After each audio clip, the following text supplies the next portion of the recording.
Hello everybody and welcome. In this video I am going to show you how to check software version for your earbuds REALME Buds T200 Lite.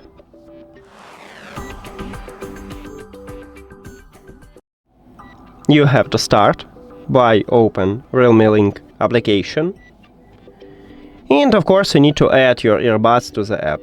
Then you will see them as a device list and you need to tap at your earbuds.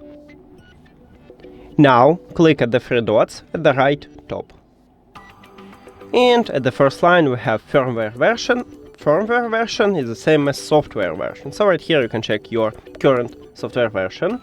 You can also tap at this line if nothing happened, meaning that you have the latest software version. That's it.